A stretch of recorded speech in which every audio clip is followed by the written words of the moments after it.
আসসালামু আলাইকুম ওয়া রাহমাতুল্লাহি তাআলা ওয়া বারাকাতুহু। সুপ্রিয় শিক্ষার্থীরা, আশা করি তোমরা সবাই অনেক অনেক ভালো আছো, সুস্থ আছো, সুন্দর আছো। টেস্ট প্রিপারেশন মাস্টার উইকের আজকে সর্বশেষ বাংলা ক্লাসে তোমাদেরকে স্বাগত জানাচ্ছি। তোমাদের সাথে রয়েছি আমি, তোমাদের বাংলা ইনস্ট্রাক্টর, তোমাদের মোহাম্মদ শাহিনুল ইসলাম শাকিল স্যার। আমি সবাইকে তাড়াতাড়ি অনুরোধ জানাবো, তোমরা সবাই তাড়াতাড়ি একটু জয়েন হয়ে যাও ক্লাসে। আমরা খুব শীঘ্রই ক্লাসে চলে যাবো ইনশাআল্লাহ। তো সবাইকে একটু তাড়াতাড়ি ক্লাসে চলে যাওয়ার জন্য আমি অনুরোধ জানাচ্ছি, কেমন? ওকে, যাক। আচ্ছা, আমাদের সাথে কিন্তু অনেকেই যুক্ত হয়ে গিয়েছে অলরেডি। তোমরা যারা যারা দেখতেছো ঠিক মতো আমাকে দেখতে পাচ্ছ কিনা, শুনতে পাচ্ছ কিনা একটু করে জানাই দিবা। তোমাদের কাছের কোনো বন্ধু বান্ধব থাকলে অবশ্যই তো মেনশন করবা, কেমন? একটু একটু মেনশন করে দাও, একটু মেনশন করে দাও, একটু তাড়াতাড়ি মেনশন করে দাও ভাইয়া।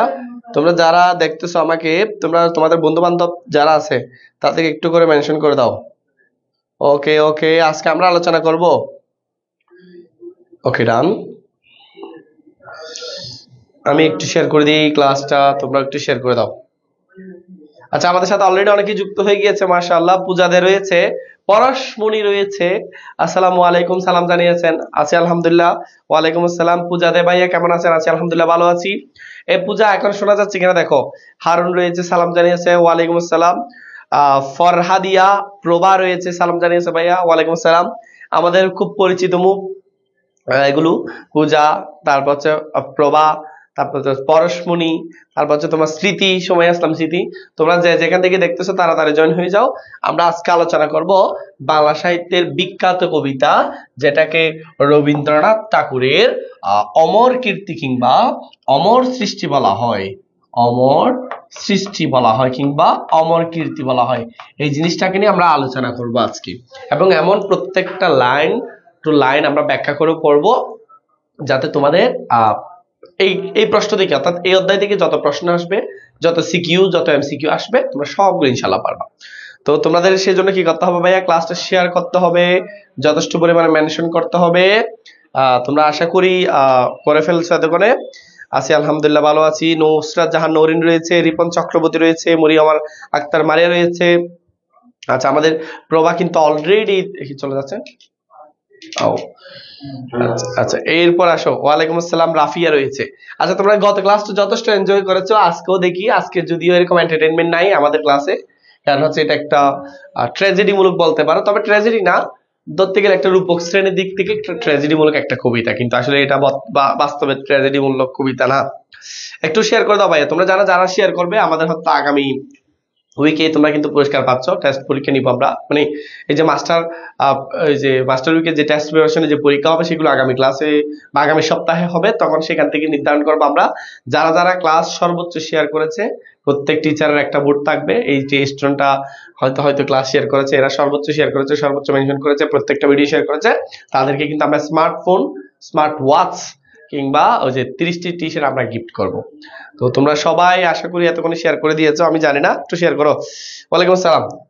তাহলে তোমরা শেয়ার করতে থাকো, আজকে দামাকা ক্লাস হতে যাচ্ছে। দেখো, আজকে আমাদের আলোচনার বিষয় হচ্ছে রবীন্দ্রনাথ ঠাকুর, অর্থাৎ সোনারতরী কবিতা। সোনারতরী কবিতাকে বলা হয় সোনার শব্দের অর্থ হচ্ছে ভাইয়া, এখানে আমরা মনে করবো তোমার সৃষ্টিকর্ম, তরী শব্দের অর্থ ইতিহাস কিংবা মহাকাল, অর্থাৎ সৃষ্টিকর্মের ইতিহাস বলতে পারি আমরা, কেমন? দেখুন, লেখক পরিচিতি আমরা পড়বো না, কারণ লেখক পরিচিতি পড়তে গেলে আমাদের অনেক সময় লেগে যাবে। তো সেজন্য আমরা এটা স্কিপ করবো আপাতত।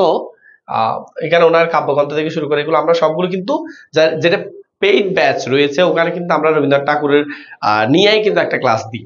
অর্থাৎ রবীন্দ্রনাথ ঠাকুরের কাব্যগ্রন্থগুলো তুমি কিভাবে রাখবা, অ্যাডভান্স ব্যাচে যারা রয়েছে তাদের আর কি। তারপর হচ্ছে কাজী ইসলামের উপন্যাসগুলো তুমি কিভাবে রাখবা, তারপর হচ্ছে তোমার প্রবন্ধ, উপন্যাস, কাব্যগ্রন্থ, এগুলো মনে রাখার বিভিন্ন টেকনিক আমরা অ্যাপ্লাই করে দিই তোমাদের জন্য, কেমন? দেখো এবার তাহলে আমরা প্রথমে দেখি সোনারতরী কবিতা পড়ে তুমি কি জানতে পারবা। সোনারতরী কবিতা পড়ার পর, সোনারতরী কবিতা পড়ার পর দেখো রবীন্দ্রনাথ ঠাকুরের সোনারতরী কবিতার মূল ভাব তুমি লিখতে পারবা, মানে এই কবিতায় খুবই মূল কি বলতে চেয়েছেন এই জিনিসটা তুমি জানতে পারবা। দেন হচ্ছে এই কবিতায় যে জীবন দর্শন প্রতিফলিত হয়েছে, অর্থাৎ মানুষের জীবনের সাথে যে কবিতা একদম সম্পৃক্ত, সেই জিনিসগুলো তুমি এখানের মধ্যে দেখতে পাবা। সোনার দানের সম্ভার নিয়ে অপেক্ষারত নিঃসঙ্গ আশাহত কৃষকের মর্ম বেদনার কারণ তুই জানতে পারবো। আচ্ছা দেখো ভাই, আমরা তাহলে এই কবিতাটা নিয়ে আমরা আলোচনা করবো এখন একদম সিম্পল ভাবে। তোমরা বই তো খুলে ফেলা সবাই ভাইয়া, এবং আজকেও পোস্ট হবে, সুন্দর করে নোট করাবো, নোটগুলো পোস্ট করবা কেমন? তা কে কে আছো দেখি আমি একটু করে, কে কে আছো তোমরা? তাড়াতাড়ি তাড়াতাড়ি দেখো, তাড়াতাড়ি তাড়াতাড়ি তাড়াতাড়ি। ফলাফল কি এখনো শেয়ার করেন? এখানে 11টা মাত্র শেয়ার হয়েছে, এখানে অনেকে রয়েছে কিন্তু শেয়ার 11টা কেন? দেখো দেখো দেখো দেখো দেখো, এটা হচ্ছে মাত্রা বৃত্তছন্দের একটা কবিতা। কোন ছন্দ ভাইয়া? মাত্রা বৃত্তছন্দের একটা কবিতা, এবং এখানে 8+5 মাত্রা রয়েছে। আমি তোমাদেরকে যদি মাত্রাগুলো একটু করে দেখাই, তোমরা হয়তো এখন পারবা না, তারপর আমি চেষ্টা করব পরে এসে সেই ক্লাস শেষে দেখানোর জন্য। আমরা সরাসরি কবিতায় চলে যাচ্ছি। দেখো, গগনে গর্জে মেঘ ঘন বর্ষা।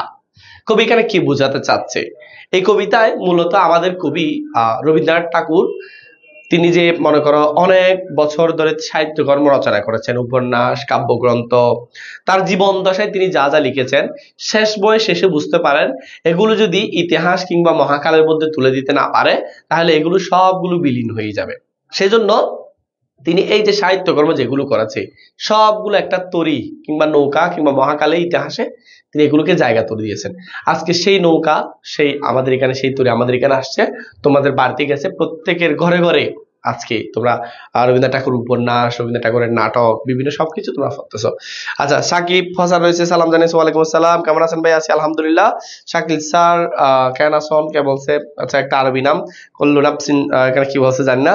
যাক, আমি আরবি পড়তে এরকম জবসার আরবি পড়তে পারি না। দেখো স্যার, এখানে সর্বপ্রথমে যদি বলা হয় সোনাত্তরী কবিতায় কোন ঋতুর চিত্র ফুটে ওঠে, তখন তুমি বলবা বর্ষা ঋতুর চিত্র ফুটে ওঠে। কারণ ফকরে বলেছে গগনে গর্জে মেঘ ঘন বর্ষা, বর্ষা বলে দিয়েছে, একটা পেলাম। তাহলে ভালো করে খেয়াল করো, গগন শব্দের অর্থ হচ্ছে আকাশে, গগন শব্দের অর্থ হচ্ছে আকাশে। এখানে তোমাকে খেয়াল রাখতে হবে ভাইয়া, এই কবিতাটা হচ্ছে রূপক শ্রেণীর একটা কবিতা। রূপক শ্রেণী, রূপক শ্রেণী বুঝো, মানে এটার অর্থ একরকম মূল অর্থ, কিন্তু আসলে কবি জীবন দর্শন হিসেবে এখানে আরেকটা অর্থ বুঝিয়েছে। বুঝাতে পেরেছি? আচ্ছা আচ্ছা, এরপর দেখো, গগনে গর্জে মেঘ ঘন বর্ষা, অর্থাৎ আকাশে গর্জে শব্দের অর্থ হচ্ছে তোমরা জানো গর্জন করে, কি করে? গর্জন করে, গর্জন করে। মেঘ, মেঘ মানে মেঘ, ঘন বর্ষা, প্রচুর বর্ষাকাল। এখানে আসলে বর্ষা মানে জীবনের শেষ সময়কে বোঝানো হয়েছে, বুঝছো? রূপক শ্রেণীতে জীবনের কি বোঝানো হয়েছে? শেষ সময়কে বোঝানো হয়েছে। কুলে একা বসে আছি নাহি বর্ষা, কুলে একা বসে আছি নাহি বর্ষা, অর্থাৎ আমার কোনো বর্ষা নাই। মনে করো আমি জিনিসটা যদি তোমাদেরকে একটু বুঝাই, দেখো মনে করো এটা একটা নদী বা নদীর কূলে কিংবা নদীর মাঝখানে একটা দ্বীপের মধ্যে একটা কৃষক ধান চাষ করেছে এখানে। তো এখন চারপাশে স্রোত, তিনি যাইতে পারতেছে না, বুঝছো? তখন তিনি এই যে এখানের মধ্যে গগনে মেঘ গর্জন, তিনি এখানের মধ্যে আটকা পড়েছে, কোথাও যেতে পারতেছে না, আমার কোনো ভরসা নাই। কিন্তু এটা যদি আমরা রূপক হিসেবে দেখি ভাইয়া, কি হয়? ফর এক্সাম্পল, তোমাকে যদি মনে করো তোমার জীবনের শেষ সময় চলে আসছে, এখানে বর্ষাকাল জীবনের শেষ সময় হিসেবে তুমি ধরে নাও, কেমন? তোমার জীবনের যখন শেষ সময় চলে আসবে, তোমার কোনো ভরসা নাই, তোমার কোনো ডাক্তার, কোনো কবিরাজ, কোনো বৈদ্য তোমাকে বাঁচাইতে পারবে না, কারণ তোমাকে মৃত্যুর স্বাদ গ্রহণ করতে হবে। কারণ আল্লাহ তাআলা কোরআনের মধ্যে বলে দিয়েছেন কুল্লু নাফসিন যায়কাতুল মাউত, প্রত্যেক প্রাণীকে মৃত্যুর স্বাদ গ্রহণ করতে হবে। তো তখন তোমার আসলে কোনো ভরসা নাই। তো এখানে কিন্তু হয়তো আক্ষরিকত্ব যদি তুমি দেখো, কবি হয়তো নদীর মাঝখানে আছে, সেই জন্য কোনো ভরসা নাই যে তুমি অর্থাৎ কবি যে ফসলগুলো ওই পারে নিয়ে যাবেন। কিন্তু এটা রূপকত্ব কবি বোঝাচ্ছে যখন তোমার শেষ সময় আসবে তখন তোমাকে কেউ বাঁচাইতে পারবে না। এই যে নাহি বর্ষা, আমার কোনো ভরসা নাই। রাশি রাশি বাড়া বাড়া ধান কাটা হলো সারা, সারা শব্দের অর্থ শেষ। এখানে শেষ, সারা শব্দের অর্থ কি? শেষ, শেষ। তাহলে এখানে আরেকটা জিনিস আসতে পারে, রাশি রাশি এটা কোন অর্থে ব্যবহার করা হয়েছে এটা লিখে ফেলো। রাশি রাশি এটা ব্যবহার করা হয়েছে আধিক্যার্থে। কোন অর্থে? আধিক্যার্থে ব্যবহার করা হয়েছে, মানে অধিক পরিমাণে। দান, বাড়া বাড়া, ধান, দান শব্দের অর্থ হচ্ছে এখানে বোঝানো হয়েছে কবির যে সৃষ্টি কর্মগুলো রয়েছে সেগুলোকে, সৃষ্টি কর্মগুলোকে রয়েছে, কেমন? সারা মানে শেষ। তাহলে এবার আমি আক্ষরিকত্ব বলি, রূপকত্ব বলি। আক্ষরিকত্ব হচ্ছে কবি অনেকগুলো ধান চাষ করেছে দ্বীপের মাঝখানে বা নদীর কূলে, আজকে ধান কাটা শেষ হয়েছে, কেমন? ধান কাটা হলো সারা, ভাড়া ভাড়া শব্দ ধান রাখার পাত্র, কেমন? ধান কাটা শেষ হয়েছে, কেমন? এতটুকু বলেছে। কিন্তু তুমি যদি রূপকত্ব দেখো তখন সেক্ষেত্রে এখানে কবি বোঝাতে চাচ্ছে সারা জীবন ধরে কবি যা করেছে সবকিছু করা শেষ হয়েছে, এখন কবি কি করবে দেখো। বরা নদী কুর দ্বারা, এখানে কে রাখতে হবে, নদীকে কবি কিসের সাথে তুলনা করেছে, কুরের ধারার সাথে তুলনা করেছে। কুর চিনা, কুর তোমরা যখন সেলুনে যাও তখন একটা ব্লেড দিয়ে তোমাদেরকে এভাবে এভাবে করে, ওটাকে বলা হয় যে কুর, ওটাকে কি বলা হয়, কুর। তো এই যে কবি কুরের কথা বলা হচ্ছে, বরা নদী কুর দ্বারা, বরা নদী কুর দ্বারা, ওকে, বরা নদী কুর দ্বারা খর পরশা, খর পরশা শব্দের অর্থ হচ্ছে স্যার বর্ষার মতো দাঁড়ালো, কুর দ্বারা শব্দের অর্থ হচ্ছে কুরের মতো দাঁড়ালো, আর খর পরশা শব্দের অর্থ হচ্ছে বর্ষার মতো দাঁড়ালো, দাঁড়ালো। কালকে তোমরা তো আবার ওই যে যেগুলো পড়াইছি অপরিচিত গল্পের কিছু কিছু কাট কাট করে ভাইরাল করে দিয়েছো, যাক।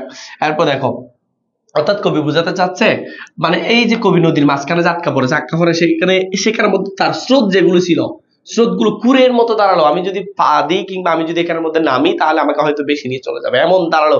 কুরেরকে অর্থাৎ নদীর যে স্রোত সেটাকে কুরের ধারার সাথে তুলনা করেছে, খর বর্ষার সাথে তুলনা করেছে, মানে বর্ষার দাঁড়ালো।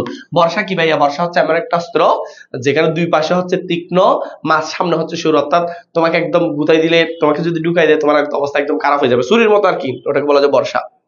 এরপর দেখো, কাটিতে কাটিতে দান এলো বর্ষা, অর্থাৎ আমি ধান কাটতেছি ঠিক সেই সময় বর্ষা চলে আসছে। এখানে কাটিতে কাটিতে এটা কোন অর্থে ব্যবহার করা হয়েছে, পরীক্ষা আসতে পারে, তুমি লিখবা ভাইয়া নিরন্তর, নিরন্তর, নিরন্তর অর্থে, কোন অর্থে, নিরন্তর অর্থে। নিরন্তর মানে কি, আমি কোন একটা জিনিস করতেছি ঠিক ওই মুহূর্তে চলে আসছে, ওটাকে বলা হয় যে নিরন্তর, মানে অন্তর শব্দ হচ্ছে শেষ, মানে শেষ হয় নাই কোনো, এই অর্থে। বুঝাতে পেরেছি? তাহলে আমরা একটু এলো বর্ষা, বর্ষা মানে আমি তোমাদেরকে জীবনের শেষ সময় হিসেবে আপাতত ধরে নিতে বলেছি, তাহলে এবার তোমরা ধরে নাও। তাহলে দেখো তোমার জীবনের শেষ সময় কখন আসবে ভাইয়া, তুমি বলতে পারো? আজকে যে তুমি আমার ক্লাস করতেছো, কালকে যে তুমি আমার ক্লাস করতে পারবা, এটার গ্যারান্টি আমিও দিতে পারবো না, তুমিও দিতে পারবে না, কারণ আজকে ঘুমানোর সময় তুমি ঘুম থেকে তো কালকে নাও উঠতে পারো, রাত্রের মধ্যেই তুমি মারা যাইতে পারো। মানুষের বিশ্বাস আছে?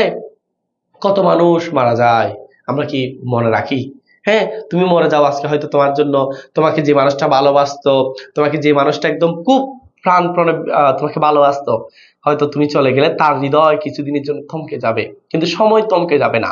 তার হৃদয় মনে হবে ওই মানুষটা ছাড়া যেন আমার হৃদয় কেন, আমার জীবন যেন চলছে না, এরকম তোমার মনে হবে। কিন্তু সময় সবকিছু ভুলে দিতে ভালোবাসে। আর ভুলে যাওয়া এটাও একটা মানুষের মহৎ গুণ। যে মানুষ ভুলতে পারে না সে মানুষ বেশি কষ্ট পায়, বিশেষ করে ছেলেরা। ছেলেরা দেখবা কোন একটা ভালোবাসা বা রিলেশনে যাওয়ার পর তখন যখন দেখবা ব্রেকআপ হয়, তখন ওই ছেলেটা আসলে ভুলতে পারে না, তো মেয়েরা কিন্তু ভুলে যায়, তো তাই সেই জন্যই ছেলেটা বেশি কষ্ট পায়। আমি একটু করে ফরাই, এখন তোমরা বলো যে ভাইয়া তাহলে ফরাই ভুলে গেলে তো মনে হয় এটা আমাদের জন্য ভালো না, তোমরা হয়তো এটা মনে করতে পারো। আমি তোমাদেরকে বলি, তুমি মনে করো তোমার একদম খুব কাছের কেউ একজন মারা গেছে, বাবা মা, দাদা দাদি, নানা নানি, এখন তুমি প্রথম যে কষ্টটা বা প্রথম দিন তাদেরকে দাফন কাফন করা পর্যন্ত, তো তুমি যদি এই কষ্ট যদি সারা জীবন পাও ভাইয়া, তুমি বাঁচতে পারবা? কিন্তু দেখো একদিন যাই আমাদের কষ্টটা একটু লাঘব হয়, এরপরে আর একটু লাঘব হয়, এমন করতে করতে এখন আমাদের সেগুলোর মাথায় আসে না। কত মানুষ মারা যাচ্ছে এগুলো আমাদের। তো এই যে ভুলে যাওয়া এটা একটা মহৎ। তো তোমাদের বলতে হবে ভাই, ওর চিন্তা মাথা থেকে ফেলে দাও, চলে গেছে চলে যাক।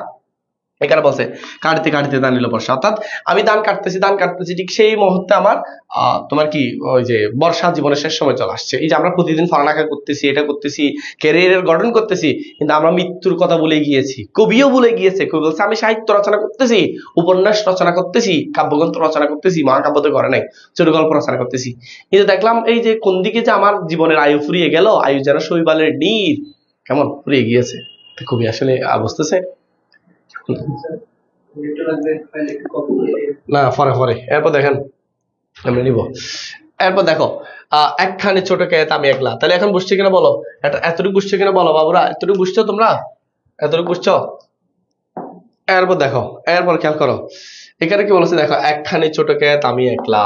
এবার দেখো একটু অন্য প্রসঙ্গ বলেছে, একখানে ছোট ক্ষেত দ্বারা কবি কি প্রকাশ পেয়েছে, জীবনের পরিধি, লিখে ফেলো, জীবনের পরিধি। অর্থাৎ আমরা যদি একটু হিসাব করি, পৃথিবীর বয়স হিসাব করি, মহা যে সৌরজগৎ রয়েছে ওটার বয়স হিসাব করি, সেই হিসেবে আমাদের জীবনের পরিধি অনেক ক্ষুদ্র, একখানে ছোট ক্ষেত জীবনের পরিধিকে প্রকাশ পাচ্ছে। যেমন পৃথিবীর বয়স আজকে কয়েক লক্ষ হাজার কোটি বছর, সহস্র বছর আমরা জানিও না, কেমন? সেই হিসেবে আমাদের 60 বছর, 50 বছর, 100 বছরের জীবন এটা অতি নগণ্য। কবি এটাই বোঝাতে চাচ্ছে। একখানে ছোট ক্ষেত, আমি একলা। এই যে একলা দ্বারা কি প্রকাশ পাচ্ছে? নিঃসঙ্গতা, নিঃসঙ্গতা, একাকিত্ব। কেমন? নিঃসঙ্গতা, একাকিত্ব, এগুলো প্রকাশ পাচ্ছে। কেমন? বুঝছে কিনা বলো? খালি মেয়েদের দোষ দেন, আমি মেয়েদের দোষ না ভাইয়া, আপনার এক্সাম্পল গুলো সেরা। থ্যাংক ইউ রূপা। ভাইয়া ক্লাস ভাইয়া ক্লাস কি ক্লাসের কি কোনো রুটিন আছে? আসলে ভাইয়া আমাদের ক্লাসের কোনো রুটিন নাই। আমি আসলে সবসময় ক্লাস নিই না। তোমরা যেহেতু আমাকে যথেষ্ট ভালোবাসা দাও, আমি কথা দিলাম এটা যদি 100 শেয়ার হয় তাহলে আমাদের কিন্তু টেস্ট পেপার মাস্টার উইকের ক্লাস আজকে শেষ। এটা যদি তোমরা যদি যথেষ্ট আমাকে আমার ক্লাস চাও, আমি অবশ্যই তোমাকে দিতে বাধ্য, কিন্তু সেই হিসেবে আমার অডিয়েন্স বেশি থাকতে হবে। 100টা মিনিমাম যদি শেয়ার হয় আজকে, তাহলে আমি নেক্সট ক্লাস থেকে তোমাদেরকে আবার, আজকে কিন্তু আমার আনুষ্ঠানিকভাবে টেস্ট প্রিপারেশন মাস্টার উইকের ক্লাস শেষ। আমি 4টা ক্লাস নিয়েছি, এর বেশি নিই নাই। এর মধ্যে প্রথম 2টা আমাদের 17 ক্লাস হয়েছে, লাস্টে অপরিচিত আর সোনাত্তরে হয়েছে। আমি কালকে অপরিচিত যেভাবে ক্লাস করিয়েছি, তোমরা যারা আজকে নতুন দেখতেছো আমাদের এখানে যাবা, অপরিচিত ক্লাসটা ভাইয়া তুমি করবা। যতটুকু পড়াইছে অতটুকু তুমি বুঝছো কিনা দেখবা। যদি বুঝে থাকো, অন্য টিচার থেকে অনলাইনের যদি যত টিচার আছে অন্য টিচার থেকে যদি ভালো না হয়, তাহলে আমার ক্লাস তোমার করার দরকার নাই। আমি সোজাসুজি কথা, আমার স্টুডেন্ট দরকার নাই। তোমার যদি ভালো লাগে তুমি ভর্তি হবা, কারণ আমার কোর্স ফিও বেশি, আমি সার্ভিসও দিব, এরকম কথা শেষ। বুঝছো? কারণ আমি অন্য জিদার মতো লোক দেখানো, হাইফ তোলা এরকম টিচার না। যা পড়াবো ফোলা ফাইনের মাথার মধ্যে ঢুকাই দিব, এবং আমার ফেড বেসে যারা স্টুডেন্ট আছে তারাই জানে শুধু এই কাজ। আমি দরকার হলে 5 জন পড়াবো, যে স্টুডেন্ট 5 জন, অ্যাডভান্স বেসে 5 জন পড়াচ্ছি, 5 জন পড়াবো, যেগুলোকে ভালো করে রেজাল্ট করাবো। কেমন? দেখো আমি আসলে অনেক কথা বলে ফেলছি। দেখো তাহলে এখানে কি রাখতে হবে? আমি একলা দ্বারা নিঃসঙ্গতা প্রকাশ পাচ্ছে। তাহলে দেখো, এই যে দেখো, তুমি যতই বলো তুমি আমার প্রাণ, তুমি যতই বলো তুমি আমার জান, তুমি আমার প্রাণের স্পন্দন, আমার প্রাণের পাশে থাকো, কিন্তু দিন শেষে মানুষ মূলত একা, কেউ তোমার সাথে থাকবে না। তুমি আজকে মরে গিয়ে দেখো, তোমার জন্য কেউ কয়জন কান্না করে? হ্যাঁ, প্রথম দিন করবে, 2-3 দিন পর দেখবা সে ভুলে গেছে তোমার। যার জন্য আজকে তুমি মনে করতেছো তুমি আমার প্রাণ, এই সেই, কারণ মানুষ মূলত একা। এই যে লেখক বলে দিয়েছে আমি একলা, জীবনের পরিধি, আমার জীবন যেমন ক্ষুদ্র, আমিও কিন্তু একলা। অনেকে হয়তো তোমার সাথে আসবে, তোমার সাথে দিন কাটাবে, এই হবে সে হবে, কেমন, এগুলো থাকবে, কিন্তু দিন শেষে মানুষ মূলত একা। তো কবি এখানে জীবনের পরিধিকে বুঝিয়েছে, কবি যে একলা সেটা বোঝাতে চাচ্ছে, বলছে এই ক্ষুদ্র জীবনে আমি একা। এরপর দেখো, চারিদিকে বাঁকা জল। বাঁকা জল কিসের প্রতীক? পরীক্ষা আসতে পারে, অনন্ত কালস্রোতের প্রতীক। অনন্ত কালস্রোতের প্রতীক। আমরা কালস্রোতের লিখে ফেলি শুধু, কাল স্রোতের প্রতীক, কালস্রোতের প্রতীক। এরপর দেখো, করিছে খেলা, অর্থাৎ কবি দেখতেছে, কবি এরকম দ্বীপের মাঝখানে বসা আছে, আকরিকত্ব, চারদিকে বাঁকা জল, মানে প্রবল স্রোত, কাল স্রোত, যেগুলো তাকে বেশি নিয়ে চলে যাবে, নদীর মাঝখানে আটকা পড়েছে, খেয়াল করো। এরপর দেখো, কবি হুট করে বলতেছে, দেখো পরপারে দেখি আঁকা তোর, এই যে কোথায় দেখে আঁকা? পরপারে, তোরছায়া মসিমাখা গ্রাম। পরীক্ষা এই যে 12 আসছে, এখন বার আমার ঠিক না মনে নাই। তোরছায়া মসিমাখা গ্রামটা কোথায়? উপারে নাকি পরপারে নাকি অপর পারে? পরপারে দেখি আঁকা তোরছায়া মসিমাখা গ্রাম, কানে মেঘে ঢাকা। একটু ভালো করে খেয়াল করবে, ঢাকা, মেঘে ঢাকা, খুব ভালো করে খেয়াল করবা। এখানে গ্রাম, তোরছায়া মসিমাখা যে গ্রামটা রয়েছে, এটাকে তুমি ধরে নাও রূপকত্বে আমার অতীত জীবনের স্মৃতি। তুমি যখন বৃদ্ধা হয়ে যাবা, তুমি যখন মুমূর্ষু অবস্থায় চলে যাবা, তোমার মেরুদণ্ড যখন বাঁকা হয়ে যাবে, চামড়া যখন কুচকে যাবে, যখন তুমি হাঁফানি রোগী এরকম করে কাশবা, তখন তোমার অতীত জীবনের স্মৃতি খুব বেশি মনে পড়বে। কেমন ভাইয়া? তোমার মনে পড়ে, সেই যে এই দিন তো কলেজে ছিলাম, তার হাতে হাত ধরে কত হাঁটাহাঁটি করতাম, আজকে কোন দিকেই যে আমার সূর্য ডুবে গেল, অস্ত হয়ে যাচ্ছে, আমি বুঝতেও পারি না কোন দিকে সময় চলে গেল। সে মনে হয় এখন কার সাথে বিয়ে করছে কে জানে। তোমার অতীত জীবনের কথা মনে পড়বে, তার কথা, বন্ধুদের কথা। তারপর হচ্ছে এই যে, এটা হচ্ছে অতীত জীবন। এই যে তুমি বর্তমান যে সময়টা আছো, it is the golden time for you, এটা তোমার জন্য স্বর্ণালী সময়। এই সময় তুমি আর ফিরে পাবে না, যুবক যুবতী, তোমরা এই সময় ফিরে পাবে না। এই সময়টাকে তুমি কাজে লাগাও, এনজয় করো, নিজের শরীরের যত্ন নাও, নিজের যত্ন নাও। কারোর জন্য নিজের সুখ, নিজের শান্তি, এগুলো বিসর্জন দিয়ে দিও না। কেমন? দেখো তাহলে, হ্যাঁ, এখন বলছে গ্রামখানে মেঘে ঢাকা। মেঘে ঢাকা মানে তোমার স্মৃতি থেকে আস্তে আস্তে হারিয়ে যাবে, তোমার সবকিছু মনে পড়বে না, এমনও হতে পারে। দেখবে তোমার অনেকগুলো বন্ধু ছিল ইয়াং বয়সে, যুবক বয়সে, কিন্তু দেখবে তুমি যখন বৃদ্ধ হয়ে যাবে, তোমার যখন নাতি নাতনি হবে, তখন তুমি খেয়াল করবা কিরে আমার বন্ধু এই ছিল ওই ছিল আর কে ছিল যে, তখন ওই যে কারণ মস্তিষ্ক সংকুচিত হয়ে যাবে, ওনার ওই মস্তিষ্কের ধারণ ক্ষমতা কমে যাবে, বুঝছো? তো এই জিনিসটা হবে তোমার, তুমি এই যে আজকে বা কালকের মধ্যে হয়তো তুমি বুড়ো হয়ে যাবে, কারণ কোন দিকে জীবনটা যাবে তুমি বুঝতে পারবে না। তখন তোমার মাথায় ইস, পড়ালেখাতে একটা শাকিল স্যার ছিল, ওই শাকিল স্যার আমাকে এই জিনিসটা বলেছিল, আমি হয়তো একদিন বৃদ্ধ হয়ে যাব, তখন আমার এই কথাটা মনে আসবে। তোমরা ক্লাস এনজয় করতেছি কিনা এটা বলো আগে। তোমরা আবার স্যার ক্লাসে মেয়েদের জন্য ডেক্সি মাজা শিখাইছে স্যার, ওকে ওকে ওকে ডেক্সি। এই দেখো এরপরে দেখো ডেক্সি মাজা, পরে দেখবো মেঘেরা। আমি আজকে আমরা ট্র্যাজেডি পূর্ণ কথা বলবো, বিয়োগের কথা বলবো। কালকে তো তোমাদেরকে ডেক্সি মাজা শিখাইছি, শিন ফেলা শিখাইছি, আজকে কালকে শিন ফেলা শিখাইতে যাই আমার অলরেডি রাতে যখন ঘুমাইছি বেয়ানা ফজর দেখতেছি আমার দিকে শিন ফেলা যাচ্ছে, মানে ফ্যান প্যাট করে ফেলাইতেছে পুরো টিস্যু টিস্যু। আজকে এখন আমার সর্দি।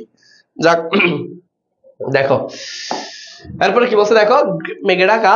এরপরে বলছে প্রভাত বেলা। ভাইয়া খেয়াল করো তো এবার, প্রভাত বেলা তোমার জন্য আজকের জীবনের শেষ সময়, তোমার জন্য, তুমি আজকে বৃদ্ধ, তুমি আজকে হয়তো কিছুক্ষণ পর মৃত্যুবরণ করবা, বা তুমি এখন বৃদ্ধ হয়ে গিয়েছো, তোমার জন্য বর্ষাকাল।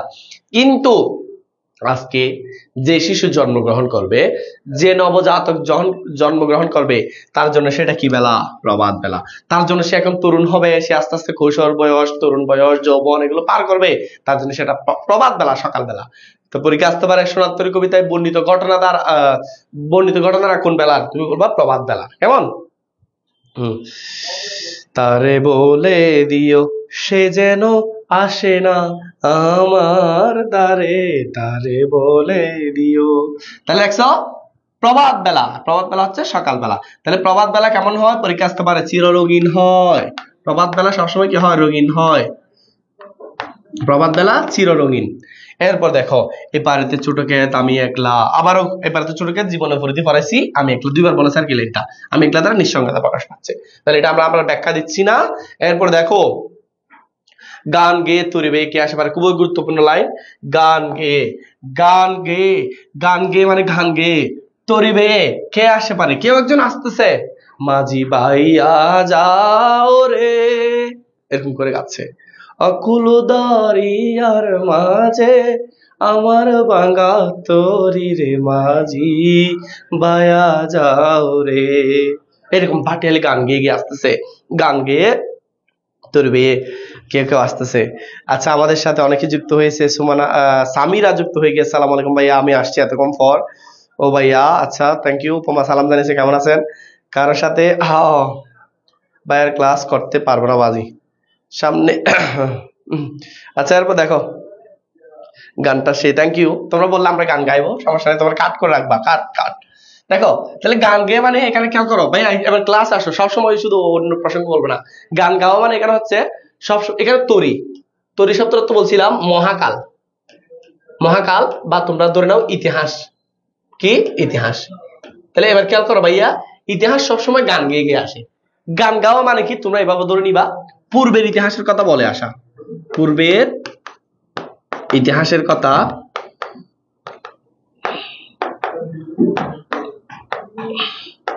বলে বলে আসা, কেমন? তাহলে ইতিহাস সবসময় পূর্বের ইতিহাসের কথা বলে বলে আসে, কি বলে আসে? বলে বলে আসে। কেমন? যেমন দেখো যখন রবীন্দ্রনাথ ঠাকুর তোমাদের মতো যুবক, আমাদের মতো যুবক ছিলেন বা স্টুডেন্ট ছিলেন, তখন কিন্তু মধ্যযুগের যারা কবি ছিল, ওনার সিনিয়র যারা কবি ছিল, তাদের কবিতা, তাদের সাহিত্য তিনি পড়ালেখা পড়েছেন। কেমন পড়েছেন না? তাহলে ওনারা ইতিহাসটা পড়েছেন। আজকে আমরা রবীন্দ্রনাথ ঠাকুরের গুরু বলতেছি, তাহলে ইতিহাস সবসময় পূর্বের ইতিহাসের কথা বলে বলে আসে, মানে গান গায়, মাঝি ভাইয়া যাও এরকম গায় না হয়তো, তারা মানে আমরা ইতিহাসে যারা স্থান পাই তাদের কথা বলে বলে আসে। এই যে এটাই হচ্ছে ইতিহাস বা মহাকাল, মহাকাল সবসময় পূর্বের মহাকালের কথা বলে বলে আসে। কে আসে পার, কেউ একজন আসে, এটা আমি রূপকত্ব বলতেছি, আক্ষরিকত্ব তোমরা বুঝবা। এরপর দেখো দেখে যেন মনে হয় চিনুহারে, কবির কাকে চেনা মনে হয়? মাঝিকে চেনা মনে হয়। কাকে? মাঝিকে। কাকে চেনা মনে হয়? মাঝিকে। এরপর দেখো বরা পালে চলে যায় কোনো দিকে নাহি যায়, মানে এই নৌকাটা এমন ভাবে চলে যাচ্ছে কোনো দিকে যাচ্ছে না। তাহলে এই লাইন দ্বারা তরি শব্দের অর্থ বা তরি শব্দের অর্থ হচ্ছে ইতিহাস বা মহাকাল। ইতিহাস এই লাইন দ্বারা আসলে কি প্রকাশ পাচ্ছে পরীক্ষা আসতে পারে, কারণ মানুষ যখন একটা মাঝি যখন চলে যায় তখন সে কিন্তু আশেপাশে তাকাবে কোন যাত্রী আসে কিনা, কারণ যাত্রীকে যদি পার করে দিতে পারে সে টাকা পাবে, এটা হচ্ছে তার লোভ। কিন্তু এই মাঝি বড়া ফালে চলে যাচ্ছে, বড়া ফালে চলে যাচ্ছে, কোনো দিকে নাহি চাচ্ছে না, কোনো দিকে চাচ্ছে না। তার মানে তার টাকার লোভ নাই। তার মানে যদি বলা হয় কোনো দিকে নাই চায়, এলেন দ্বারা কি প্রকাশ পাচ্ছে? এলেন দ্বারা হচ্ছে নির্লোভ কিংবা নির্মোহ প্রকাশ পাচ্ছে। কি প্রকাশ পাচ্ছে? নির্মোহ, মানে তার কোনো মোহ নাই, টাকার প্রতি কোনো আসক্তি নাই। আসলেই তো ইতিহাস কখনো টাকা দিয়ে চেনা যায় না। ইতিহাস কখনো, ইতিহাসে কি টাকা দিয়ে জায়গা পাওয়া যায়? এরকম হলে তো পৃথিবীর মহৎ মহৎ যারা টাকাওয়ালা ব্যক্তি তাদেরকে আমরা শুধু মনে রাখতাম। এরকম কবি সাহিত্যিক, তারপর হচ্ছে যারা বিখ্যাত বিখ্যাত ছিল, ভাষা আন্দোলনে যারা শহীদ হয়েছে, তারপর হচ্ছে ক্ষুদিরাম বোস থেকে শুরু করে মঙ্গল পান্ডে থেকে শুরু করে যারা যারা ছিল, আমি এতগুলো তো আর মনে রাখতাম না। ওরা তো গরিব ছিল, নির্মোহ, কিংবা তুমি লিখতে পারো নির্লোভ। তাদের মধ্যে কোনো কি ছিল না ভাইয়া? লোভ ছিল না।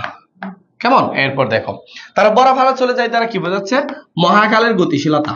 মহাকালের, লিখে ফেলো, গতিশীলতা প্রকাশ পাচ্ছে।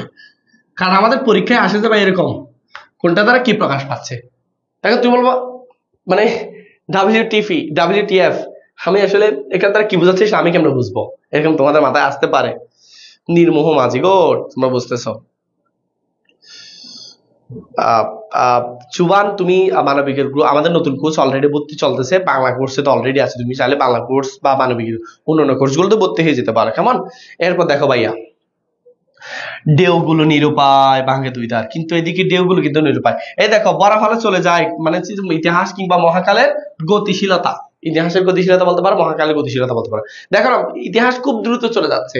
তুমি এদিন এই যে শুক্র 8 দিন হয় নাই, তুমি এদিন নদীর পাড়ে বসে পায়খানা করতেছে, আজকে তুমি অনেক বড় হয়ে গিয়েছো, এখন তুমি পায়খানা দেখলে রাগে এরকম করে নাক টিপে ধরো না। এই যে নাক পায়খানা করা আর নাক টিপে ধরার মধ্যে তুমি বড় হয়ে গেছো, বড় হয়ে গেছেন এখন। আচ্ছা যাক, এরপর আমি তোমাদেরকে একটা কথা বলি, সেটা হচ্ছে এদিন হ্যাঁ শোনো, এদিন একজন জিজ্ঞেস করেছিলাম, একজন আমার থেকে জিজ্ঞেস করছে ভাত খাইছি কিনা। তা আমি বলছি ভাত খাইছি। বলছে কোথায় খাইছেন? আমি বলছি পায়খানায় খাইছি। যখন পায়খানায় খাইছি বলছি, তখন ওরা হাসতেছে। স্যার আপনি স্যার হয়ে স্যার এগুলো কোনো কথা বলেন? তখন আমি বলছি আমি লজিক ছাড়া কোনো কথা বলি না। তখন স্যার এটা কি, আপনি এটা কোনো কথা বলেন? পায়খানায় কিভাবে মানুষ ভাত খায়? আমি বলছি যেখানে গেলে খানা পাওয়া যায়, পায়খানা। বুঝতে পারছো এবার? যেখানে গেলে খানা পাওয়া যায়, পায়খানা। আমি পায়খানায় ভাত খাইছি যে আর কি। তো এক সেকেন্ড থেকে একজন প্রশ্ন করেছে, ভাই তাইলে আমরা যে পায়খানা বলি ওটা আসলে কি? তা আমি বলছি এটা হচ্ছে জায়খানা। জায়খানা মানে যেখানে গেলে খানাগুলো চলে যায়, এটা হচ্ছে জায়খানা। বুঝছো?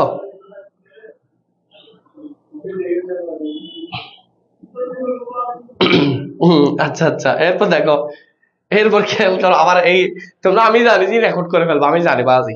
আচ্ছা এরপর দেখো, তোমরা এতটুকু বুঝছো কিনা বলো, এতটুকু বুঝছো কিনা বলো, এতটুকু বুঝছো কিনা বলো। ঢেউগুলো নিরুপায় ভাঙে দুই ধারে, ভাঙে দুই ধারে মানে ভেঙে ফেলছে। আচ্ছা দেখো, দেখি যেন মনে হয় চিনিও হারে, কবির কাকে চেনা মনে হয়, কবির কাকে চেনা মনে হয়? মাঝিকে এটা আগে একবার বলেছিল। আপনার পাগলা লজিক। আমি পাগলা লজিক দিই না, আমি লজিক দিব। তুমি দেখেন আমি পায়খানা তো এরকম বলি না, আমি বলছি ফাই খানা, এরকম বলছি। যে এখন ও বুঝতে বলবো আমি কি করবো, মানে খানা ভাই, যে আমি খানা ভাই, যেখানে রান্না করার কি পায়খানা রান্না কর। আজকে কি তোমার মুখে বলবে যে আমু পায়খানার পাত আছে, তখন তোমার মুখ বলবে যে বাজি মেয়ে ফল হয়ে গেছে, ছেলেটা পাগল হয়ে গেছে, ক্লাস করতে করতে ফোনটা করতে করতে শেষ। তখন তুমি বলবা যেখানে গেলে খানা পাওয়া যায়, স্যার বলছে এটাকে পায়খানা। আজকে বলবো কোন স্যার বলছে? ফরনাকার শাকিব স্যার বলছে, এরকম করে বলবা। বুঝছো? পরশমণি বলতেছে স্যার আপনি এত কথা কেমনি জানেন? আমি ভাই আসলে জানি না, তোমাদের জন্য আমার মুখ দিয়ে অটোমেটিক্যালি এরকম এরকম কথা চলে আসে যে, বুঝছো, সদর বদর কথাগুলো। তোমাদের লজিক পড়ার সময় অনেকে লজিক দেয় না, এটা এটার উপর আছে, তাই আমি একটা লজিক শুনছিলাম। মানে এই যে এটা কলম, কলম আমার উপর আছে, আমি মাটির উপর আছি, তার মানে কলম মাটির উপর আছে। তো একটা লজিক দিছিলাম যে আমি, তোমরা হয়তো শুনছো এই জিনিসটা, আমিও শুনছিলাম আর কি। মুরগি কি খায়? গু খায়। তুমি মুরগি খাও, তার মানে তুমি গু খাও। বুঝছো? এরপর দেখো, ওগো, এখানে আবার খেয়াল করিও, ওগো তুমি কোথায় যাও, তুমি কোথায় যাচ্ছ, কোন বিদেশে? এখানে বিদেশ শব্দটি কোনতে ব্যবহার করা হয়েছে? গন্তব্যহীন অর্থে। গন্তব্যহীন অর্থে। তাহলে বিদেশ শব্দটি কোন অর্থে ব্যবহার করা হয়েছে? গন্তব্যহীন অর্থে ব্যবহার করা হয়েছে। কোন অর্থে? ভাই আম্মু শুনতেছে, তোমার আম্মুকে ভালো করে শোনাও না। বল আম্মু দেখছেন আজকে থেকে স্যার বলছে রান্নাঘর যেটা রয়েছে এটাকে পায়খানা বলতে, এরকম করে বলবা, কেমন? গালতাল বেড়া বলবা। ভাইয়া রাবিশ মার্কা কথা বলিয়েন না, খাইতে গেলে মনে আছে। এই যে সামিরা, তো ভাইয়া তুমি কি যাও না ওয়াশরুমে, যাও না ভাইয়া? এটা কোনো কথা? মানে এমন অবস্থা করে। স্বামীরা তুমি কি স্টাইল করে বলতে পারবা ভাই আমি আসলে ওয়াশরুমই চাই না, এরকম পচা জিনিসগুলো আমার আসে না, তুমি এরকম করে বলতে পারবা? বলতো পারবা? তো তুমি আবার এরকম বলছো ভাই রাবিশ জিনিস বলতেছো স্যার। এখানে কেউ বলতে পারবে স্যার আমার বাথরুম হয় না, আমি ওয়াশরুমে যাই না। তুমি হয় না মানে তোমার ফ্যানের সমস্যা, তোমার কষা, তুমি ভালো করে ওষুধ খাও, ডাক্তার দেখাও। বুঝছো? এইভাবে দেখাও। বারেক, বারেক শব্দের অর্থ হচ্ছে একবার। বারেক শব্দের অর্থ কি? একবার। বারেক শব্দের অর্থ হচ্ছে একবার। বিড়াও তরি কুলেতে এসে, অর্থাৎ এখানে ভালো করে খেয়াল করো। কবি বলতেছে ওগো তুমি কোথায় যাও। কবি ডাক দিয়েছে কিন্তু মাঝিকে, মাঝি রাখা নাই। কোথায় যাও, কোন বিদেশে? মুরগি কাই কই। আচ্ছা মাগো স্যার কেমন করে কথা বলে। আচ্ছা আচ্ছা, এরপর দেখো বাচ্চার বেড়ে মানুষ। এরপর দেখো তোমরা মাঝে তোমাদের ক্লাস করাবো না আমি। বারের শব্দ হতো কি? একবার। বিড়াও তরি কুলেতে, অর্থাৎ তোমার তরি আমার নৌকা, মানে আচ্ছা আমার কুলেতে একবার করে বিড়াও না, তোমার ইতিহাস তোমার মহাকালটা আমার নৌকাতে একবার গেছে, আমার কুলেতে একবার বিড়াও না। ঠিক আছে স্যার, এখন থেকে ফাইখানায় খাইতে যাবো। গুড, ঠিক আছে। এই যে এটা একটা পাইছি, সিমন ইসলাম জুবান স্যার যখন আচ্ছা এরপর দেখো, এরপর দেখো ভাই তোমরা হাসিও না, তোমরা হাসতে হাসতে আমি শেষ। এরপর দেখো তাহলে বারেক শব্দ তো লিখে ফেলছো তোমরা, আজ ক্লাসের থেকে আরো বেশি ইয়া করো।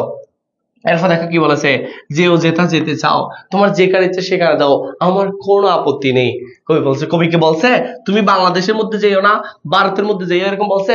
কবির নির্বাক স্বাধীন, মানে একটা স্বাধীনতা দিয়েছে কাকে? মাঝিকে, যেখানে ইচ্ছে সেখানে যাও। কেমন? যারে খুশি তারা দাও। এই তোমরা এরকম করে এড়াইও না, তোমাদের এড়াইলে আবার হার্ট অ্যাটাক খাওয়ার সম্ভাবনা আছে, তখন আমি দায়ভার থাকবো না। তোমরা এড়াইও না, কেমন? এরপর দেখো, যারে খুশি তারে দাও। যারা খুশি তারা দাও মানে আবার তোমরা কিছু দিতে মনে করেছো এরকম মনে করিও না। এখানে যারা খুশি তারা দাও বলতে বোঝাচ্ছে তোমরা আবার যারা খুশি তারা দিয়ে দিও না। এখানে যারা খুশি তারা বলছে এখানে সোনার দান যেগুলো রয়েছে সেগুলোর কথা বলা হচ্ছে। কবি বলে না যে তুমি আমার সাহিত্যগুলো, আমার দানগুলো, আমার কাব্যগ্রন্থগুলো, আমার উপন্যাসগুলো ধনীকে দিও গরিবকে দিও না, এরকম কিন্তু বলে নাই। বলেছে আহ ভাইয়ের কথা শোনা হাসতে হাসতে শেষ। আচ্ছা এরপর দেখো, যারা খুশি তারা দাও, শুধু তুমি নিয়ে যাও, একটু করে নিয়ে যাও অনেক কিছু। তাহলে কবি দেখো এখানে একদম কিন্তু এই যে আমাদেরকে, আমাদের মাঝিকে একদম অবাধ স্বাধীনতা দিয়েছে। তোমার যেখানে ইচ্ছে সেখানে দাও, আমার কোনো আপত্তি নাই। দরকার হলে তোমার দান, আমার দান যেগুলো রয়েছে এই দানগুলো তোমার নিজের মনে করে তুমি বাসায় ফেলে দাও গা, বাসায় রেখে দাও গা, তুমি একা খাও গা, ধনীকে দাও গা, গরিবকে দাও গা, এটা আমার কোনো আপত্তি নেই। যে যেতে যেতে যাও, যারা খুশি তারা দাও। কেমন? শুধু নিয়ে যেতে বলছে, কারণ নিয়ে যদি না যায় কিছুক্ষণ পর দ্বীপ কিংবা নদীর কূলটা ভেঙে গেলে দানগুলো ওই যে গর্ভে, নদীর গর্ভে বিলীন হয়ে যাবে, সেজন্য। বুঝছো? আজকে তোমরা ভাত টাত খেয়ে আসবা, আজ এখন থেকে নেক্সট ক্লাসে শাহিল স্যার তোর শ্বশুর বাড়ি যাবে। কোথায় যাবো? যে শ্বশুর বাড়ি।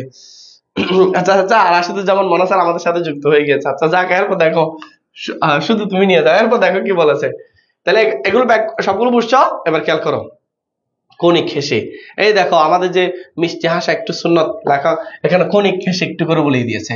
তো তোমরাও কাকে পড়ানোর চেষ্টা করার সময় একটু করে এরকম করে হাসি দিবে, এরকম করে। বুঝছো? কনিক হেসে দেখো না, লেখক পর্যন্ত মাঝিকে যেগুলো নেওয়ার জন্য একটু হেসে বলেছে। ও সালে বলতো ভাই মাঝি কে ধর আমার গিল যে, এরকম করে বলতে পারতো তুরুটে দিয়ে এরকম করে বলতে পারতো, কিন্তু না, একটু করে হেসে বলছে যে যেটা যেতে চাও, যারা খুশি তারা দাও, এরকম করে বলছে। আবার তোমরাও যারা খুশি তারা দিয়ে দিও না, কেমন? এরপর দেখো, এরপর দেখো কত তারিখ। আচ্ছা এরপর দেখো, আমার সোনার দান কুলেতে, অর্থাৎ এই যে সোনার দান, আমি যে সোনার দান করেছি, যে সৃষ্টিকর্ম করেছি, নাটক উপন্যাস কাব্যগ্রন্থ যেগুলো লিখেছি সবগুলো তুমি নিয়ে যাও, কেমন? তারপর দেখো, যত চাও তত লও, যত তত সাপেক্ষ, সর্বনাম সাপেক্ষ যোজক, তত লও তরণী পরে, তরণী শব্দের অর্থ হচ্ছে নৌকা, বা তোমাদের যেটা তরি ছিল এটা আর কি, তরণী পরে। হার আছে আর নেই, আর আছে আর নেই, দিয়েছি বরে, একদম বরে দিয়েছি, একদম কি করে দিয়েছি? বরে দিয়েছি। আচ্ছা এরপর দেখো কি বলেছে, এতকাল নদী কূলে যাহা লয়েছি নবুলে। তাহলে আমার আর কিছু আছে, যা কিছু শিখেছি একদম সবকিছু তোমার নৌকা একদম ভরে দিয়েছি। আর নাটক লিখেছি, উপন্যাস লিখেছি, কাব্যগ্রন্থ লিখেছি, মহাকাব্য তো লিখে নাই, যা যা লিখেছে সবকিছু নৌকা একদম ভরে দিয়েছে। বুঝছো? এরপর দেখো, এরপর খেয়াল করো, কাকে বলে দিয়েছে না, বরে এরকম বলতে তোমাদেরকে যেটা বোঝানো হচ্ছে সেটা হচ্ছে যে কবির যেগুলো নাটক উপন্যাস ছিল সবগুলো নৌকার মধ্যে বরে দিয়েছে, যে কে কাকে বরে দেয় নাই। আচ্ছা এরপর দেখো, এরপর খেয়াল করো, তোমরা মেনশন টেনশন করো না, শেয়ার টেয়ার করো না, বাজে শেয়ার টেয়ার করলে বলছি না তোমাদের ক্লাস দিব। এরপর দেখো, জাহালয়ে চিনু বলে, যেগুলো নিয়ে বলে গেছে এতকাল আমি নদীগুলো ছিলাম। জাহালয়ে চিনু বলে, চিনু শব্দ অর্থ হচ্ছে ছিলাম, চিনু শব্দ অর্থ কি ছিলাম, বুলে শব্দ অর্থ হচ্ছে ভুলে গেছিলাম, সকলে দিলাম তুলে তরে ভিতরে, তরে ভিতরে শব্দ অর্থ হচ্ছে সাজিয়ে সাজিয়ে সাজিয়ে সাজিয়ে, মানে যা কিছু ছিল সবকিছু আজকে সাজিয়ে সাজিয়ে থরে থরে, থরে ভিতরে বা তরে তরে সবকিছু আজকে তোমার নৌকায় তুলে দিলাম। অর্থাৎ আমি এতকাল নদী কূলে ছিলাম, যেগুলো নিয়ে ভুলে গেছিলাম যে আমার একদিন মৃত্যু আসবে, আমার একদিন বর্ষাকাল আসবে, আজকে সবকিছু তোমার নৌকায় আমি একদম সাজিয়ে সাজিয়ে তুলে দিলাম। কেমন?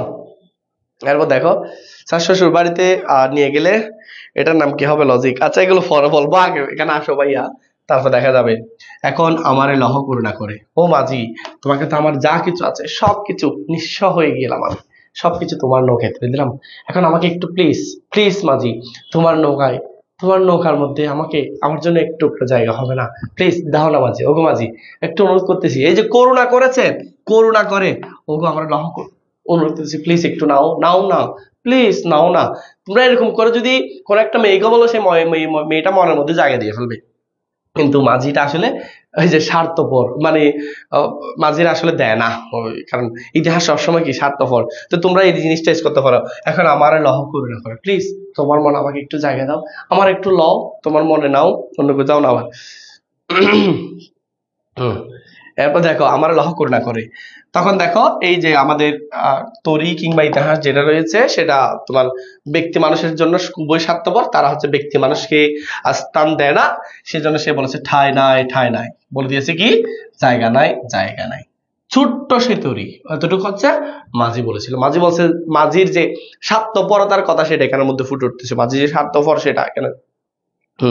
না স্যার দেয় না কোনো মেয়ে, দেয় না যে কি দেয় না যে তোমাদেরকে, মুন্না মন তোমাকে দিবে কোত্থেকে? তুমি গায়ের মধ্যে অডনিল এরকম একটা জোলাই দিবা, অডনিল বাথরুমে যেগুলো এরকম জোলাই জোলাই যাবা, দেখবে তোমাকে সুগন্ধে ওয়াও লা লা লা লা লা লা বিউটিফুল আছে না, ফেরাল আপনি মাছ পা সুন্দর করে, আপনি ম্যাক্স ফেরেন্স। আচ্ছা শুনতেছে না, আচ্ছা যাক সমস্যা নাই সামিরা। এরপর দেখো, আমারই সোনার দানে গিয়েছে বুড়ি, অর্থাৎ এখন লেখক বলতেছে আমার সোনার দানে, অর্থাৎ আমি যেগুলো দান দিয়েছি সেগুলোতেই ভরে গিয়েছে হচ্ছে আমার তোমার নৌকা যেটা ছিল সেটা। কেমন? কিন্তু সেই নৌকায় আমার জায়গা নাই। কেমন? এই যে ঠাই নাই, ঠাই নাই ছোট্ট সে তৈরি, কারণ এটা হচ্ছে ইতিহাস হচ্ছে সবসময় স্বার্থপর, ইতিহাস কখনো ব্যক্তি মানুষকে স্থান দেয় না তার নৌকার মধ্যে। বুঝছো ভাইয়া? না আমাকে আসলে কেউ মনে জায়গা দেয় না। আমি একবার বলেছিলাম তুমি আমাকে মনে জায়গা দাও, সে বলেছিল আমার মনে 10-12 জন আছে, চট্টগ্রাম যাওয়ার পর একজন নেমে যাবে, তারপর তুমি উঠতে পারো, তোমাকে লটকে লটকে দাঁড়িয়ে দাঁড়িয়ে যেতে হবে। আমি বলছিলাম বসে যেতে না পারলে আমার আর লাভ নেই, তো সেজন্য আসলে জায়গা দেয় নাই। তো কি করব, দেখলাম 7টার অনেকগুলো আছে, কি করব। আচ্ছা এরপর দেখো, যে আশা সে আমরা চলে আসবে বলতেছে যে, এরপর দেখো শ্রাবণ গগন গিরে, শ্রাবণ এখন শ্রাবণের আকাশ গিরে, শ্রাবণের গগন মানে শ্রাবণের আকাশ, তাহলে এখানে একটা শ্রাবণ মাসের কথা উল্লেখ করা হয়েছে। কেমন? বুঝছি ভাইয়া। আমি ওর জন্য একটা কবিতা লিখেছিলাম, তো মানে তোমাদেরকে বলছিলাম মনে হয় গত ক্লাসে বলছিলাম, তার জন্য একটা কবিতা লিখছিলাম যে আমি কবিতাটা লিখছি, আমি ছন্দহীন একটা কবিতা লিখছি, গত ক্লাসে শোনাইছি, আবারও শোনাই দিচ্ছি। সেটা হচ্ছে, সেদিন সে যাচ্ছিল, সেদিন সে যখন যাচ্ছিল তার অন্য একটা ফের ফের ফের ফের করছিল, তখন আমি এই চুমকি বলে ডাক দিলাম, সে আমাকে মুখ এরকম করে চলে গেছে, মানে চুল তুলে এরকম করে। তখন আমি বলছিলাম তোমার অন্য বেড়ে যাবে, ফের ফের করতেছে, তখন সে আমার কথা শুনে না, আমাকে মুখ বেয়েছে, তখন এরপরে তার অন্যটা লিক্সের সাথে বেড়ে ঠাস করে পড়ে গেছে, আমি এমন খুশি হয়েছি।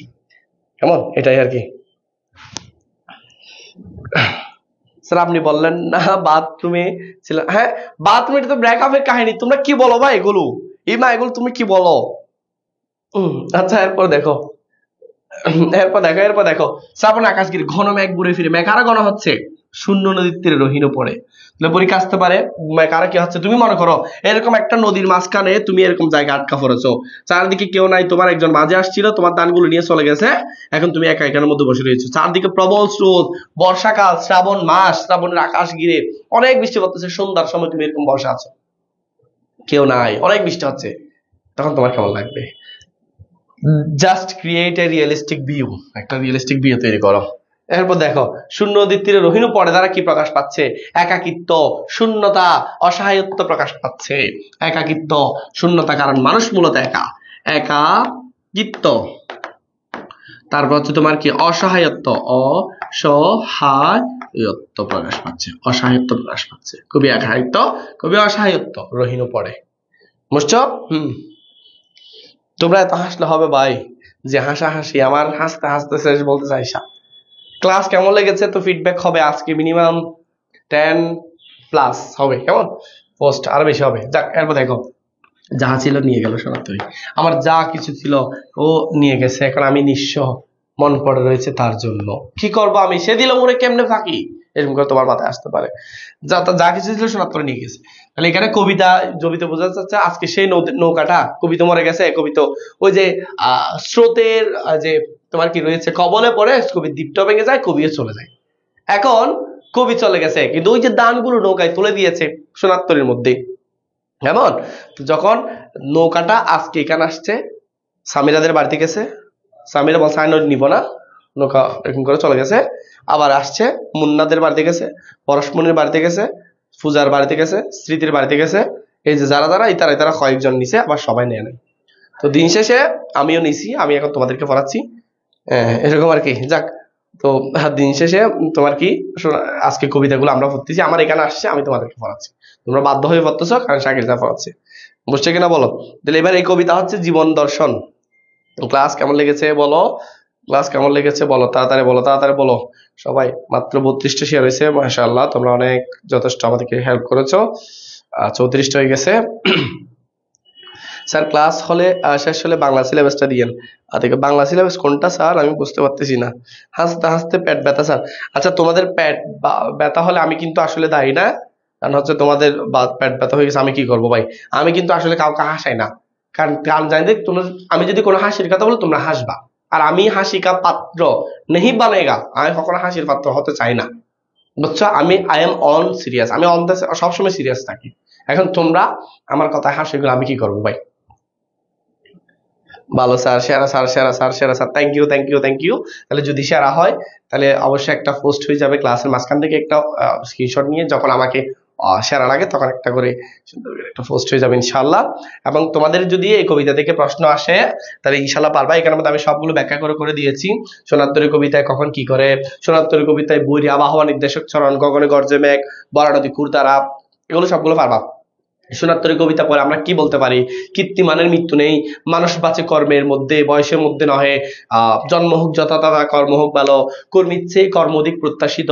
সোনাত্তরী কবিতায় বর্ণিত ঘটনা রাখুন বেলার প্রবাদ বেলায়। সোনাত্তরী কবিতার চরিত্র কয়টি? দুইটি, একটা কৃষক একটা মাঝি। সোনাত্তরী কবিতায় কোন ঋতুর কথা বলা হয়েছে? বর্ষা। কোন মাসের কথা বলা হয়েছে? শ্রাবণ। সোনাত্তরী কবিতা কয় ছন্দ, কোন ছন্দ মাত্রা বৃত্ত ছন্দ, কয় প্লাস কত, 8+5 মাত্রা। এগুলো আমরা বিস্তারিত আলোচনা করেছি ইনশাল্লাহ। আমি হাসি না। ওকে, তোমরা কে কোথায় থেকে দেখছো আজকে? যেহেতু শেষ ক্লাস, আজকে ভাত খাবে না কেন? ভাত খাবে না প্রমি বৈদ্য, ভাত খাবে না কেন? স্যার যে কত সুন্দর অভিনয় করে, অভিনয়ের জন্য শ্বাসের আড়ে। আমি কিন্তু আসলে অভিনয় করতে চাই না, তোমরা আমাকে অভিনয় করে ফেলো, তোমরা অভিনয় হিসেবে নাও, আমি কি করবো?